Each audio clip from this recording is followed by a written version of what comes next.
UP की कई मस्जिदों में नहीं बजेगा लाउडस्पीकर।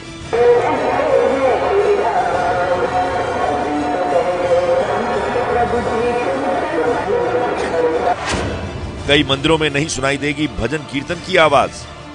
बढ़ते ध्वनि प्रदूषण को लेकर एक याचिका पर सुनवाई के दौरान इलाहाबाद हाईकोर्ट की लखनऊ बेंच ने बिना इजाजत लाउडस्पीकर बजाने पर रोक लगा दी है। कोर्ट ने राज्य सरकार से ऐसी जगहों की पहचान करने को कहा है जहां बिना इजाजत लाउडस्पीकर बजते हैं। इस आदेश के बाद योगी सरकार ऐसे धार्मिक स्थलों की पहचान कर उन पर शिकंजा कसने की तैयारी कर चुकी है। यूपी के प्रमुख गृह सचिव ने सभी जिलों के डीएम को चिट्ठी लिखकर ऐसे लाउडस्पीकरों का पता लगाने को कहा है। 10 जनवरी तक ऐसे धार्मिक स्थलों की पहचान करना जरूरी है। 15 जनवरी तक धार्मिक स्थलों को लाउडस्पीकर बजाने की इजाजत प्रशासन से लेनी होगी। मतलब ये कि 15 जनवरी के बाद से किसी धार्मिक स्थल पर बिना इजाजत लाउडस्पीकर नहीं बजेंगे।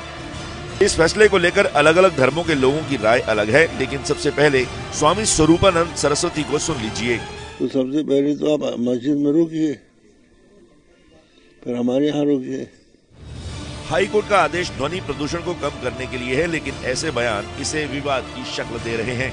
भारतीय जनता पार्टी को अपनी निगेटिव अप्रोच से हट जाना चाहिए, पॉजिटिव अप्रोच रखें। जहां लगे हुए हैं उनकी परमिशन जारी कर दें और जो आइंदा लगाएं वो परमिशन से लगाएं। सरकार का जो रवैया रहा है खासतौर पर पिछले 2-3 महीनों से मुसलमानों को लेकर, मुझे उम्मीद कम है कि सरकार इसमें निष्पक्ष होकर कार्रवाई कराएगी। यूपी में लाउडस्पीकर को लेकर राजनीति पहले भी हो चुकी है। खुद सीएम योगी लाउडस्पीकर पर रोक लगाने को लेकर बड़ा बयान दे चुके हैं। कि किसी भी धर्म स्थल में उसकी परमिसेस के बाहर उसकी आवाज आनी ही नहीं चाहिए। क्या इसको लागू कर पाएंगे? अगर लागू नहीं कर सकते हैं तो फिर इसको भी हम लागू नहीं होने देंगे।